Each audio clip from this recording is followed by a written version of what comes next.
unable to make it today can have a look. So I'll share that with Russell, and you can go from there to sort of that. Obviously, if it comes to me, Russ, I'll just say, can you share with Joe Blogs or whatever happens? Yeah, thank you. Cheers. You could kick off if you like, Dale. Yep, not a worry. So thanks heaps for your time, everyone that's joining, and good afternoon, depending on where in the country you are. So I'm Dale Tunstall from Greenway Weed Solutions. You're possibly more, I guess, have spoken to Steve Hampton over the time. He's currently on leave, so we put this session together just in regards to Russell wanting to have a look at Method 240 SL, a new herbicide for BrushWoody weed control in Australia. It's an exciting product. It's a new molecule, a relatively new molecule in Australia. And the idea was to just go over the product with Envu's technical manager, Yuri Carpro, who we're doing the lion's share of talking. And the aim was to give you a practical overview of Method to support consistent evaluation across your regions. So cover the product profile, what we're seeing from trials and field use, where it fits within existing veg management programs, and the key stewardship and compliance considerations. So to keep things moving, we'll run through the content first and hold questions until the end. So if you want to, you can drop the questions into the chat, and then I'll sort of announce it as we get to the last 5 or 10 minutes of the session. The session will be recorded, like we were saying earlier, and I'll provide that to Russell so you can distribute from there. And we wanted to say thanks again for your time. And if there's nothing else holding us up, I'll pass over to Yuri to start the discussion. I might just give it context to the Dale, and thanks, Yuri. Look, yeah, just Method's a new product. It's been out for a few years. Some of you might have heard of it or not. Effectively, comparatively, you'd start comparing it to the Grazons of the world. And I've asked Dale and the team and Steve to send out some samples to a few of you, so you might have it. There was a couple of little issues with it overseas, which the guys might talk about, just about how you use it. So what Envu have done is said, let's run some stewardship training just to ensure that when you are using it, you might not use it the same way as Grazon, and then you're not going to get any non-target effects. So it's sort of important that people that use it don't treat it like a Grazon. It's definitely different in that aspect. So I'm sure Yuri will cover it. But yeah, I just wanted to flag it that it's a new product, been around a couple of years. And yeah, this is just a nice way to learn a little bit more about some products that are out there that you might be able to put as another tool in your toolbox. So thanks Dale. Thanks, Yuri. Thanks, Russell. Over to you, Yuri. All right. Thanks, Dale. Thanks, Russell. And thanks to you guys for organising today. As Russell just said, Method has been out for a couple of years now, and there has been a lot of product used. And to date, we haven't had any stewardship issues, and that's the way we want to continue. So, yeah, it's quite important from that point of view that the product is used in the right situation and used correctly, to make sure that we don't have any of those issues, because it is a woody weed herbicide, and we can get off target damage if we get into the wrong situation, the wrong conditions, the wrong application techniques. So we just want to make sure that that doesn't happen. So yeah, I'll run through Method, the active ingredient, show you some stuff about trials, and then we'll sort of get into the stewardship side of things. And really the stewardship information, it's all covered on the label. Now the label is pretty long, there's a lot of information, and as I'm sure you've been told 1,000 times, read the label. The information is important and you need to do it, but that's sort of the information we'll cover. And we do have an online stewardship course, which I'd strongly suggest that everyone does it. We encourage all our resellers have to do the course, and we certainly encourage anyone who's using the product to do that as well. Only takes about 15 minutes or so, but just emphasizes some of the points that I'm going to talk about today. So yeah, method can be used in a range of situations, and we will have a look at those in a second, but it's those situations that you are working in, I guess, whether it's in an environmental situation around infrastructure. I'm not sure how much you get into sort of more farmland type of situations, but it can be used in grazing situations, so that it is registered for a variety of situations. So as Dale said, it is an SL formulation, so it's a soluble liquid formulation. It has been so far available in a 10-litre container, and I believe as of May next month, there will be a 3-litre container available as well. The active ingredient is an absolute mouthful. It is aminocyclopyrachlor. We tend to just shorten that down to ACP when we're talking about the active ingredient. And it belongs to that group of families, the synthetic auxins, where a lot of things that you would be familiar with are in that same mode of action group, but it is a bit different, which we'll talk about. It's an unscheduled product, so there is no schedule. It's non-hazardous, so we've even had some of the bush sort of regen kind of people who can't use hazardous product have been playing around with it in their situations. So yeah, no sort of PPE requirements, although, you know, I always use gloves when I'm doing any kind of work, but yeah, so it's got a favorable profile from that point of view. We'll talk about surfactants and those kinds of things a bit later.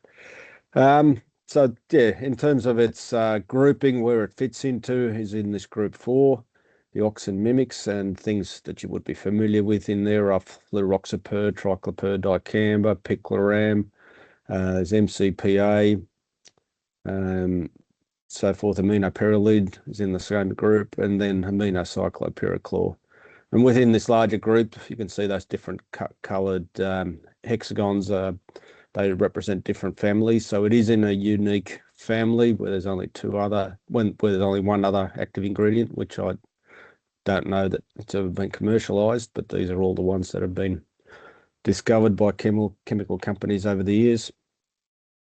And that sort of being in a different family does give it some sort of unique properties.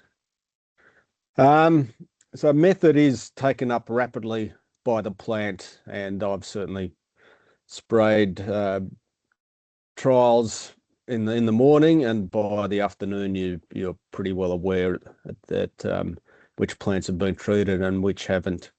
It has got uptake from all the vegetative parts above the ground, as well as root uptake, and so that root uptake does have some great benefits, but then it also can have some issues in terms of stewardship. While it's taken up quickly and the symptoms do appear fairly quickly, it can take several days, even several weeks to get total plant death. And I don't think that's a bad thing to get a slow kill, especially if you've got larger plants, if you've got plants with larger underground reserves, carbohydrate reserves. The slower it is, the better translocation you're going to get to all those parts of the plant, and eventually going to get to better kill. So yeah, some of the symptoms, they're sort of the fairly obvious synthetic auxin type symptoms. You can see that pine tree there in the photo, which I injected with 0.5 ml of method. That twisting at the top of the growing points is fairly typical what we see.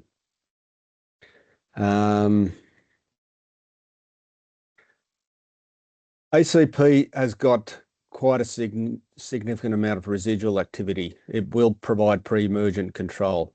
So this little simple pot trial that I did on 4 different plants, So pots just with potting mix, then planted the seed and then sprayed. Might need to change slides. So you change slides. Oh, okay. We haven't moved on. What are we on? Which slide are you guys seeing? Russell? The slide with the two Sorry, I'm lots on of the pine pots. still. You're on the Oh, pots? so maybe mine's stuck. Sorry. Yeah, no, it's Oh, on Mine the might be pots. stuck. Sorry. All right. We're Russell, We're on 17. That's me. that's good. It's me. Russell, It's all good. Russell's internet connection's just Slow one. laggy. Right up, thank you. Sorry, my bad. Pedal faster, Russell. Pedal faster. So yeah, so the seeds that were sown in these pots was gorse in that left-hand pot, acacia in the middle one, and then I had some agapanthus seed from some trial work I'd been doing, and then some grass seed in the bottom pot. And the method was sprayed before anything emerged. It was sprayed 24 hours after the seeds were sown, and you can see that it has got significant pre-emergent control on dicots. Grasses will germinate and come up through without any problems from everything that I've seen. We can get some grass damage on existing grasses, and that's rate dependent and surfactant dependent. But in terms of germination and grasses re-establishing into areas where method has been sprayed, I haven't seen any problems, but this pre-emergent residual activity is there. We have seen it in the field as well. So there's some Chinese apple up at Townsville. Plant on the top was treated, and you can see that there's no seedlings coming up.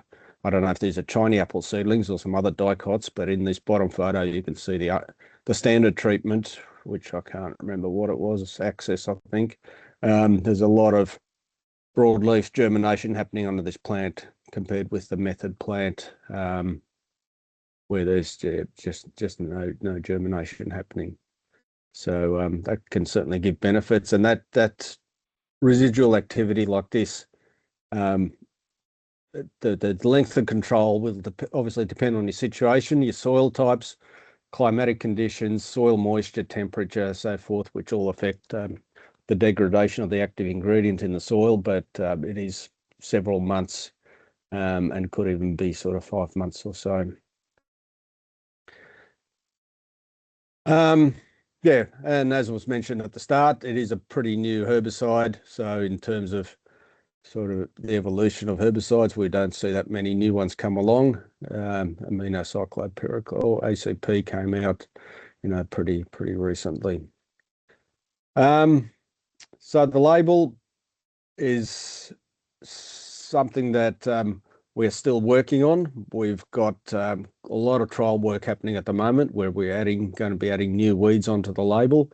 We're going to be looking at changing some rates for some weeds which seem to be very sensitive to method to reduce those rates. So all that will happen over the next year or two. But currently there are a range of application types on the label. Just get a bit of a laser pointer going here. So yeah, broadcast application. So boom spraying is really only, the registration is really only where you're going to have bare ground situations. So railway tracks and those kinds of things, electricity substations, what have you. There's a range of rates. 1.3 litres per hectare is the maximum annual rate. So what we're seeing in situations where people doing 2 applications a year, they might be mixing method with something like Esplanade. The method rate then sort of becomes 650 mils in each one of those applications. And yeah, if you've got weeds present, you need some surfactants. Foliar spraying, so knapsack spraying, the rates are there. Again, you need surfactant. We have done most of our work with methylated seed oils or MSOs. Hastings, one that we've used quite a bit, but there are others around. And depending on the weed species, I think the MSO really gives a benefit. Easier to kill plants than probably a non-ionic surfactant will suffice. And I'll show you some trials a bit later on different surfactants. certainly the MSOs will cause you more grass damage. They are a bit harsher from that point of view. There's basal bark registrations and cut stump. The rates are exactly the same for those two. And for this method cannot be mixed with diesel. It is not compatible with diesel. So and that obviously gives benefits for people who are doing basal bark treatment, because spraying diesel is not much fun, especially in hot weather. So it's mixed with water plus an adjuvant. So 10% MSO into that mix, or you mix it straight into a basal oil adjuvant, like the one that Vic Chem produce. Stem injection then is the final application method on the label.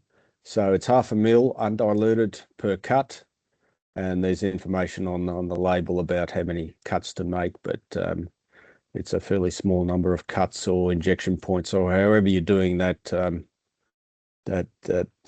application. And we can come back if anyone wants to talk about those details at the end. We can go into the detail on those. This is not the full range of weeds which are on the label, but I've just pulled out some of the more sort of common weeds which are currently on the label. And as I mentioned, we are looking to expand this with some additional weeds. So you got your things like acacias, African boxthorn, bitterbucks, which are from up north, blackberries, eucalyptus, gorse. It is really effective on gorse. Lantana is one where we're looking at the possibility of lowering the rates, because method just seems to be extremely effective on lantana control. Mesquite and prickly acacia again, and then some others there, and then more sort of broadleaf weeds here. Fleabane, we'll have a look at some trial data a bit later. It is quite effective on fleabane. Green cestrum, which probably should be in the other box. Sticky nightshade, I don't know if there's any people online from New South Wales, but this is becoming one of the most rapidly spreading weeds that we're seeing in New South Wales at the moment, and it's really taking off, and I can see that in the future it will become one of the more sort of significant weeds, and it'll be interesting to see if it gets declared at any stage that it must be controlled. St. John's wort is on the label, and other things as well. We've done a lot of trial work over the years, all over the country and in New Zealand, and I'll run through a few things. So just some graphs, some data on control of blackberries. This is going back a fair few years now, when we first started our trial work out in Western New South Wales. And probably blackberry is one where I think the addition of metsulfuron really helps. So these bars here represent the amount of control on different dates from the application. And you can see when we whack a bit of metsulfuron in there, it really does pick up control. We probably don't see that with too many other weeds, but I think blackberry is one where I would be really tempted to throw in some metsulfuron into the mix. Sifton bush, where more southern weeds, is quite effectively controlled. It's one that I've got on my own place, and been using method to control that. So this is Sifton bush, actually on my own property. Before treatment, after treatment, just a bit of spot spraying. We've done a lot of work up in Queensland, and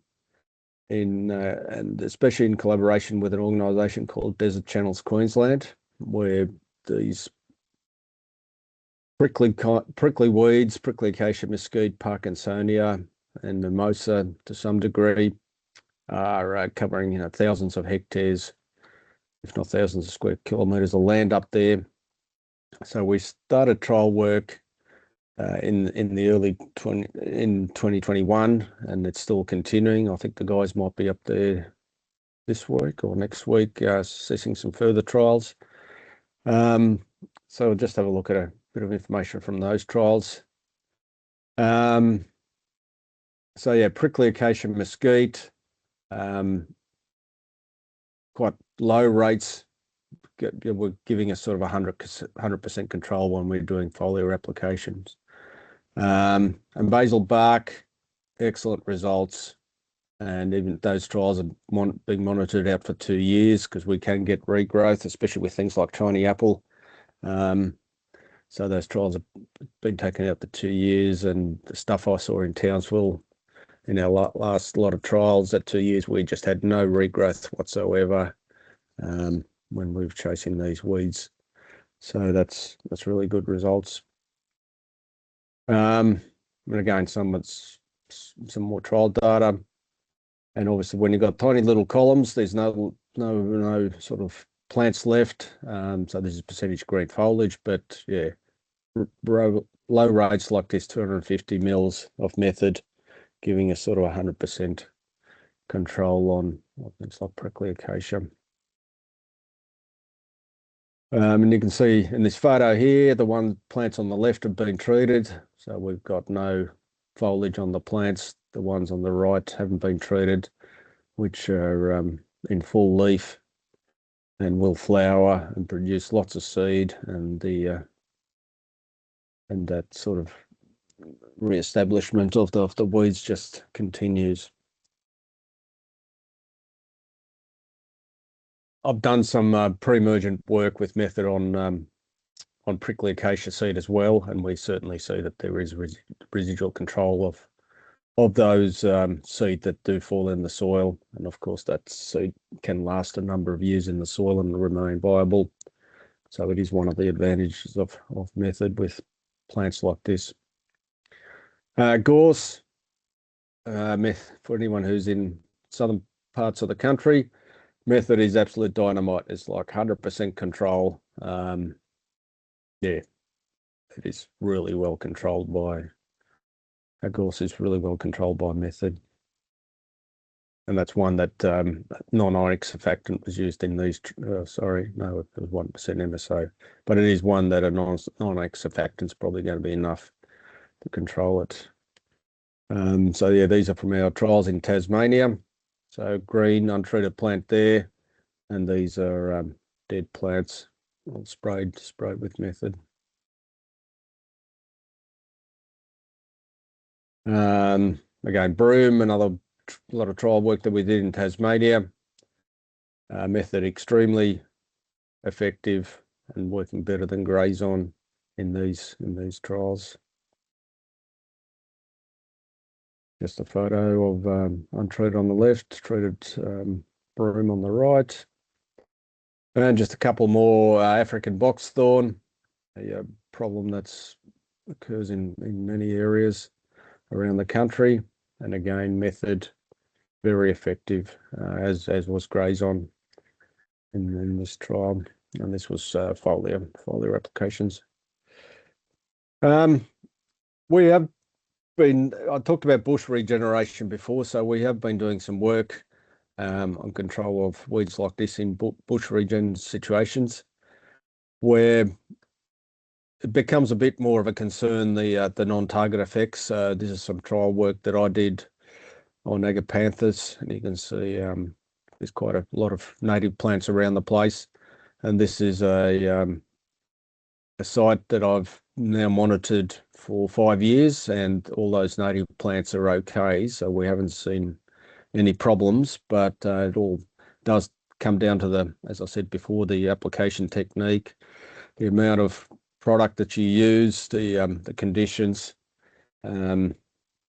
So yeah, it's probably a situation that's limited on the label, this because it's so close to that tree, but yeah, the right operator can probably could do it successfully in some conditions. Lantana, I'll show you a lot more Lantana in a minute, so I won't waste time on that one. I talked about at the start that we see symptoms very quickly on plants, but it can take quite a while to kill. So these two photos are of the same lot of plants. This is a narrow leaf cotton bush, which at the moment is not on the label. But just to show you the symptoms, so the left-hand side of the photo was sprayed and the right-hand side wasn't. So the top photo is 1 week after application. So the plants go quite yellow and then they can sit there for a number of weeks.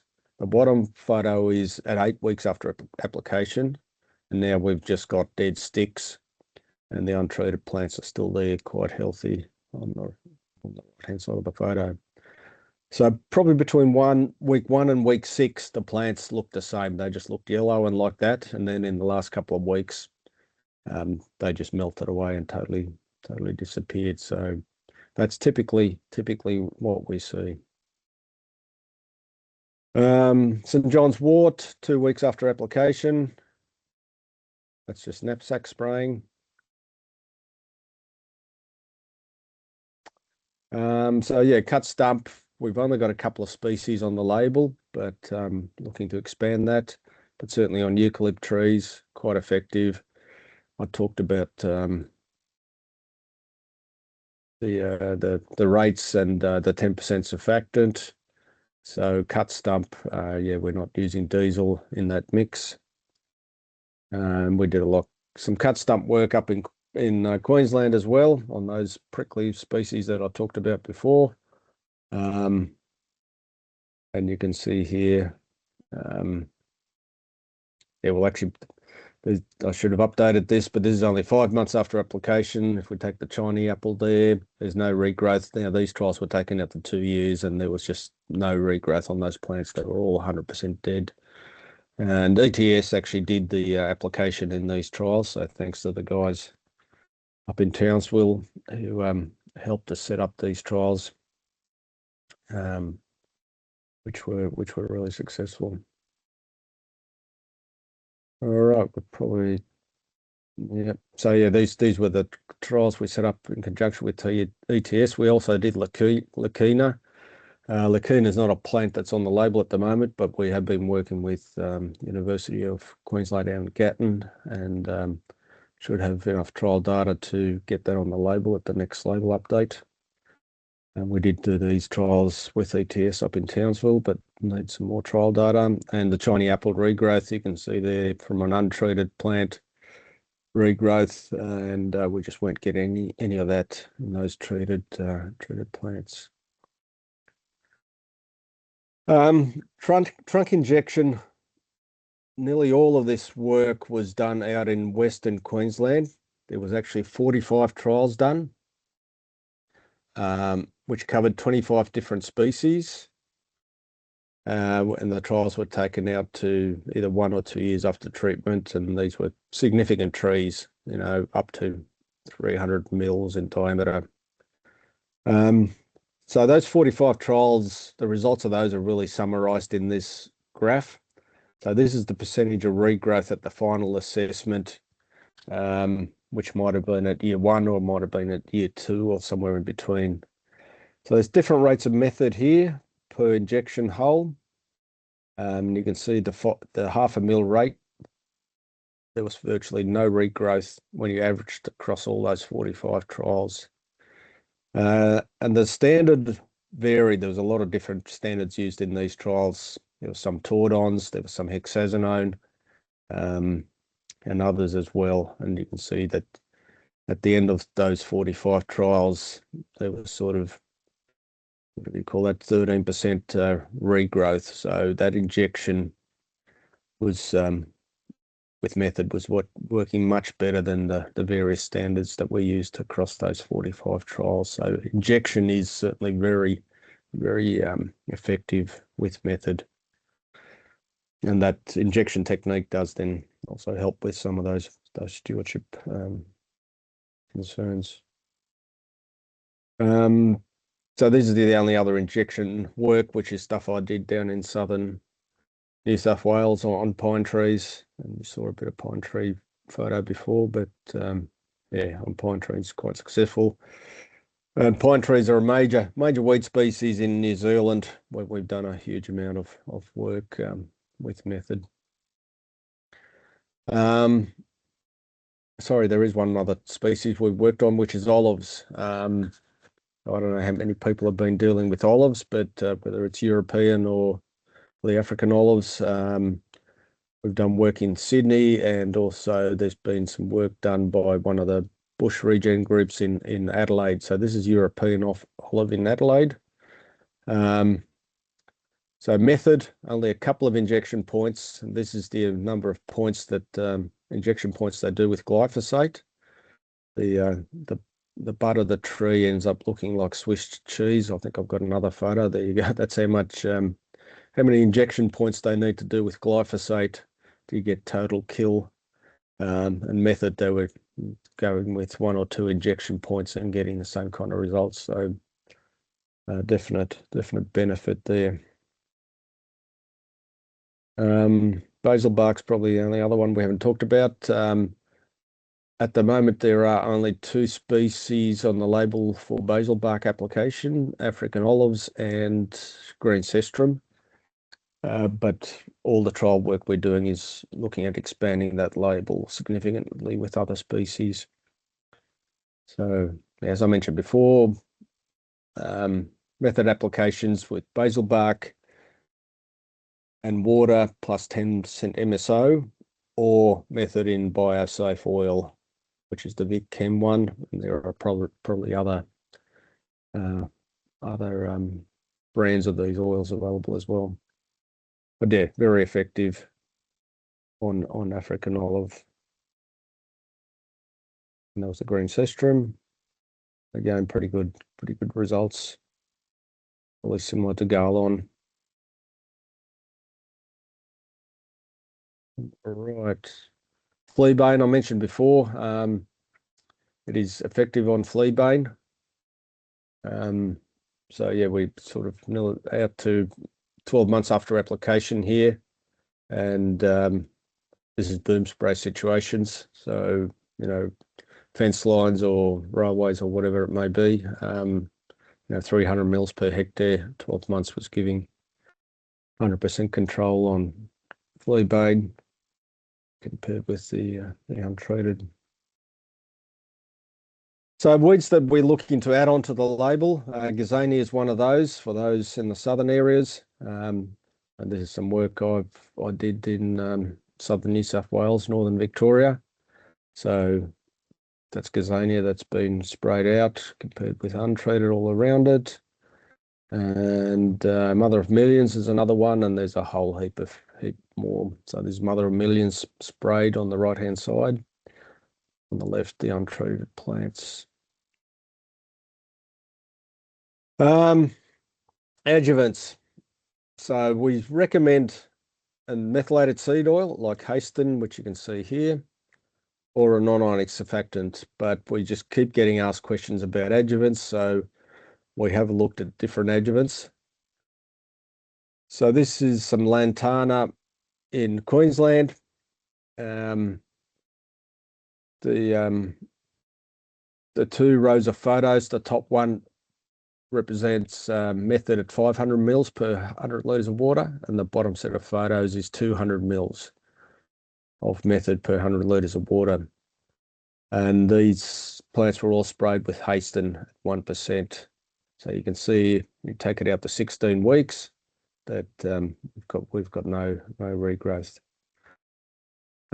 So Pulse was one that we get asked quite a bit about, because I guess people are using it with glyphosate.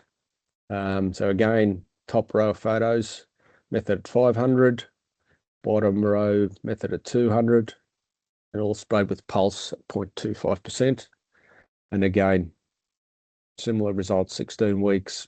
It looks like we've got complete death, and we're still monitoring these plants. We'll take them out to 12 months just to make sure there's no regrowth. And then a non-ionic surfactant, BS1000, 0.25%. And a similar set of photos, and again out to 16 weeks, similar kind of good results. So yeah, and things like Lantana, probably not that important which adjuvant you use, as long as you use one. Others, the Hasten probably does really help a lot. All right. How are we going for time? Okay, we're pretty good. So in terms of safety and stewardship, I will run through some slides in a second about some of those key points that are on the label.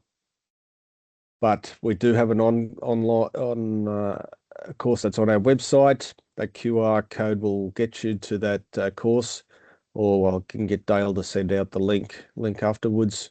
It's in the chat too as well. It's in the chat. Yuri. Okay, Yep. well, good. I'll move on. So yeah, there are a number of things that we need to talk about, which we'll go into a bit more detail in a second. There are things relating to slaughter intervals where you're using method in grazing situations. There's stuff related to manure and use of plants which have been sprayed as mulch. There's issues about drift. There's distance from sensitive vegetation. So there's quite a bit to sort of bear in mind as you go through when you're using the product. So yes, of course, you must read the label before using the product, as with any product. But this course just sort of helps emphasize some of those key points. So they're the situations which I mentioned at the start where method can be used, where we have registration, which really, I think, probably covers all the situations where you're working in.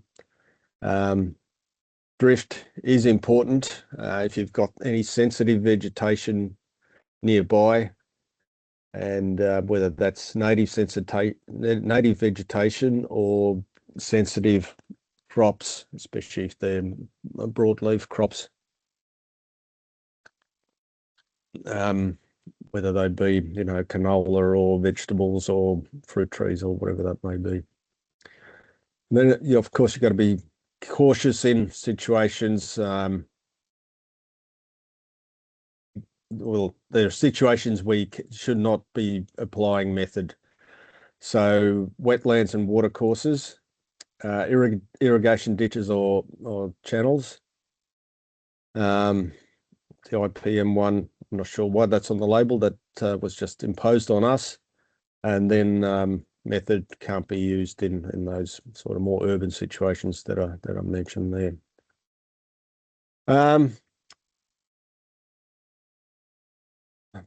Being a woody weed herbicide, of course, there are beneficial trees which may be sensitive to, which will be sensitive to the method. And Russell mentioned at the start that there was some issues overseas, and this is the situation where they had problems. Method, I don't know how long ago now, 10 years ago, was registered as a turf broadleaf herbicide, and it was sprayed on parks, gardens, golf courses, in grass situations for the control of broadleaf weeds. And that included spraying under trees. And those trees, especially pine trees and oak trees, those deciduous northern hemisphere trees, were severely affected by method. So they're the situations that we need to be careful in. In Australia, I had not seen any damage on eucalypts in any of the trial work I've done over the last sort of 8 years. But these kind of species that are listed here are the ones where we need to be really careful. So beech trees, I would say elms, oaks, any of those deciduous type of trees, we need to be very careful. Any kind of conifers or pine trees, eucalypts, yep, but I'm saying acacias are quite sensitive to method. All the legumes are. Manuka or tea tree in New Zealand, and so forth. And we've got some more of those deciduous trees. So the label does have distances on the. There are distances on the label from those beneficial trees, which you need to follow. And I mentioned again before about agricultural crops. So all those listed there, we need to be careful around. Grapes would certainly be another one that I didn't mention before.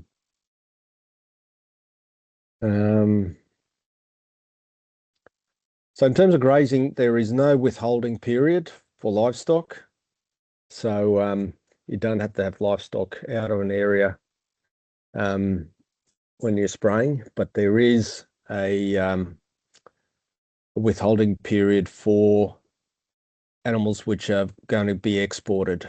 So certainly the farmer's going to understand that situation, and that export slaughter interval is 12 days. So they'll need to be put on clean feed before they're going to be slaughtered.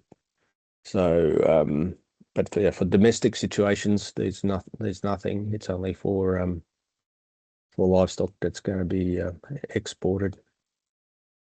They can be in the paddock at the time of spraying, no problems at all. So this is what I mentioned before about desirable vegetations. So we have a setback distance of 2.5 times the canopy drip line from desirable non-target vegetation. And there's examples there. So that's something we need to be careful of. And then, of course, once the product's in the ground, it's going to be in the soil. And if we get erosion and the soil moves, then we're going to move the product as well. So that's something to be careful about.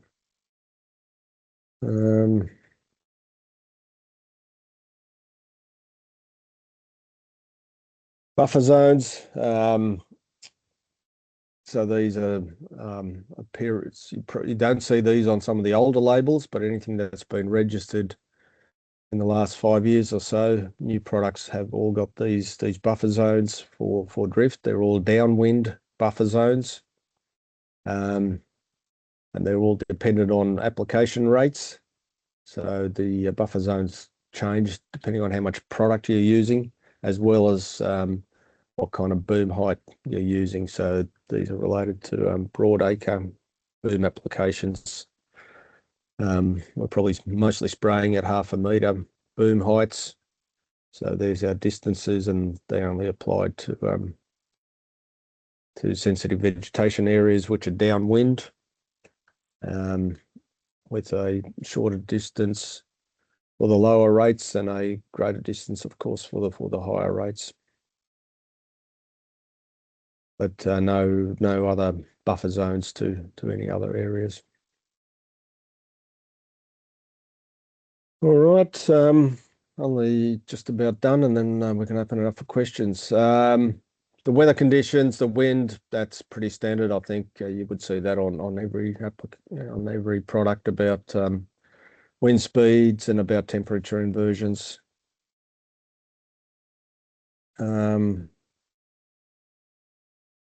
Yeah, not as much about stewardship, but yeah, obviously,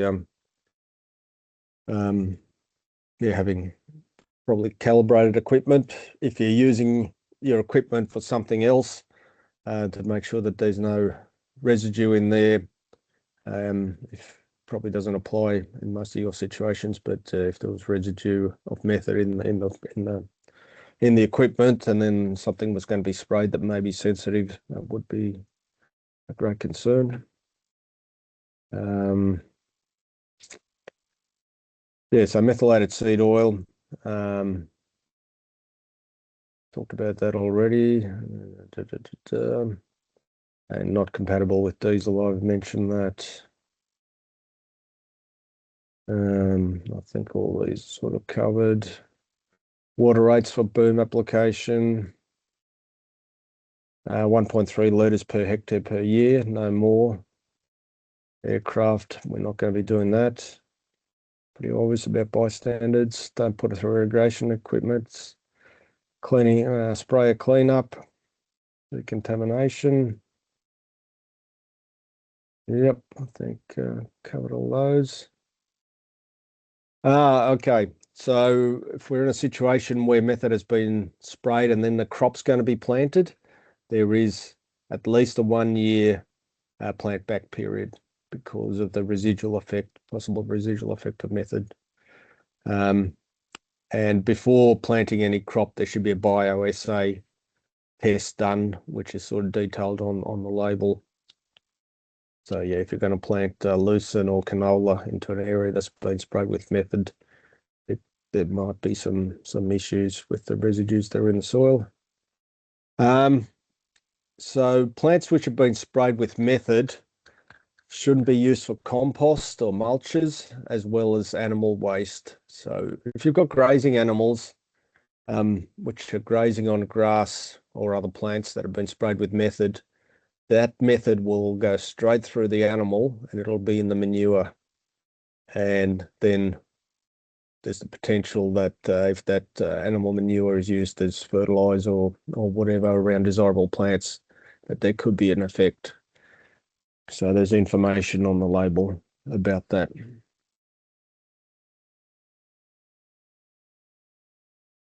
And again, a lot more information. I'm not going to go through all that in detail. As I said, it's all on the label.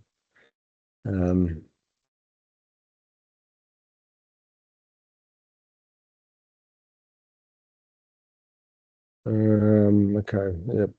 There's no restriction on lactating animals. So if they've got milking cows or whatever, and poisonous plants can become more palatable for stock, which is common with other herbicides as well. So the grazing animals might start to target those.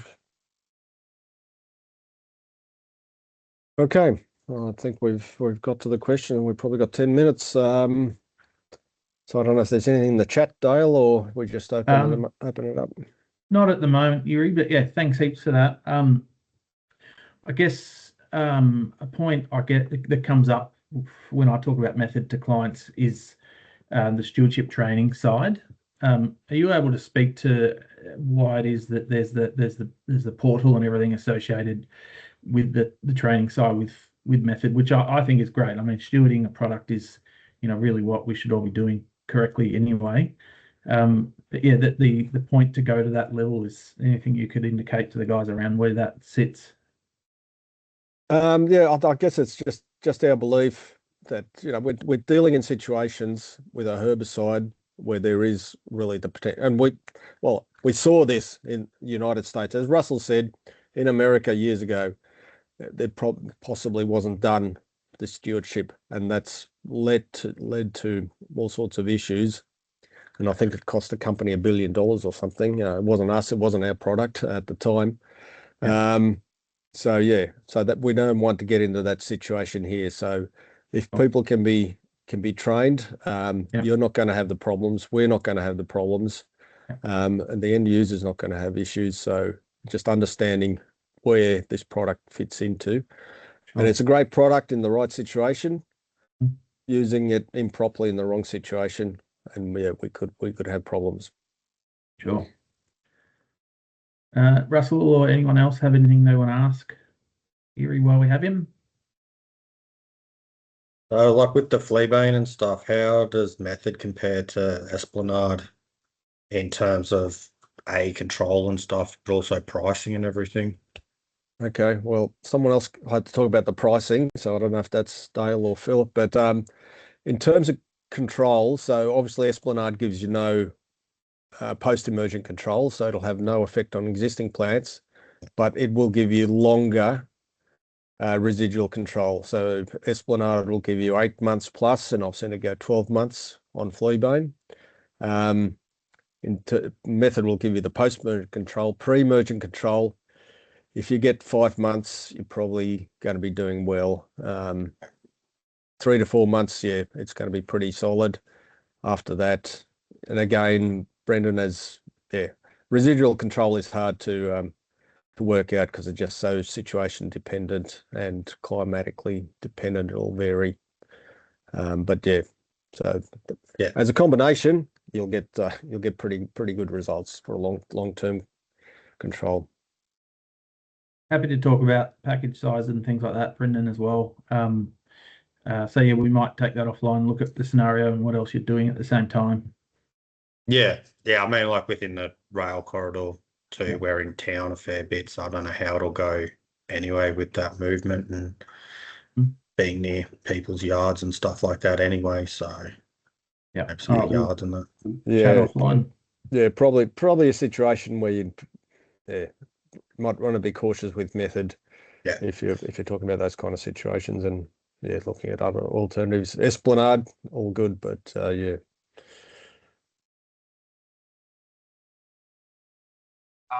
Is there looking at getting aerial approved Oh, Yuri, Russell, for drones? you've opened a can of worms there. We're in very early stages of discussions internally. APVMA, yeah. Yes, we get asked a lot of questions, and we're very interested in getting that done. But even trying to sort it out with the APVMA on what we need to do, what kind of trials, how much we need to do, is a bit difficult. So hopefully, fingers crossed, yes, it'll happen down the track. It's our wish for it to happen, but I can't say when it'll happen. Thank you. How often do you update the label, and when's the next update with additional species? I think it'll be. I'm not doing that, but I think they're looking at submitting it at the end of this year, so it would be next year that all the new species would be on there. Hopefully by the end of next year, I think. And then, yeah, I don't know when the next one would be after that. It would just depend, but yeah, it's just so people understand. With new species, we've got to do 2 years worth of trials to add a new. So by the time you start, do 2 years of trials, then submit, and then it's another 12 months before they become on the label. So it's a slow process. So it's just something that's ongoing. And it's a predominant use at the moment, Yuri. I know there's been a lot of success with Lantana, and you were talking about desert channels. Is it that rural piece that are sort of doing the most at the moment? Is there a lot of, I know I saw on LinkedIn some discussion about Esplanade and Method together for utility management, that type of thing. Where's the main users at the moment? Yeah, I think that, yeah, exactly right. That's where the main uses has been, sort of more rural situations. In Queensland's probably been the main target into northern New South Wales. Sticky nightshade is another one that we're seeing some uptake in New South Wales. Because it is the only product registered for sticky nightshade. There are permits for a couple of products, but it's the only one that has registration. So they've probably been the key ones. Yeah. And pretty flexible use, so like everything from basil bark to boom, everything in between, injection and stuff. So yeah, quite a flexible tool in the shed, so to speak. Yep. So if our team wanted to, we've got some samples there, start using it on a few products that might not be on the label, can we still treat those under that scientific permit system and do our own sort of trials? That's a good question, Russell. As long as we collect all the right information, I think that's the case. So long as we record what we've used it on as per a normal sort of herbicide record sheet, and it's less than a hectare, I think is the trick. Yeah, under the permit 7250. I think you're right. Yeah. Just for those who wanted to trial it on a couple of things they've got in the paddocks, just as long as you keep your records. I believe that's true. I will confirm it with maybe Dale and get him to send a bit of correspondence around for us. Yeah, and probably get that permit, download that permit PER 7250 from the APVMA website. And yeah, have a copy of. That's probably something that should be sent to all the people who are going to do any applications, just so they're aware of that. But yeah, I think it should be covered. I mean, that's how we operate, is under that permit. So yeah. Yeah. Cool. All right. Well, unless there's any other last questions, thanks for everyone for attending. Thanks, Yuri and Envu team, for your ongoing support of GWS and therefore ETS Centrogen. If you do have any last minute questions, just reply to the email from mine, Dale, d.tunstall@greenwayweedsolutions.com. I'll pass them on and we can get some answers. But I'll get you the recording copy, Russell, and you can send it around to the current team and others that might be interested that missed out. And otherwise, enjoy the rest of your day. Yeah, I'll just say we've got people all around the country. So yeah, if you do need some support in the field, yeah, just sing out. So just let us know. Fantastic. All right, everybody, and enjoy the rest of your day. Thank you. Thanks, everyone. Appreciate it, Cheers, guys. guys. All right. See ya. Thank you. Thanks.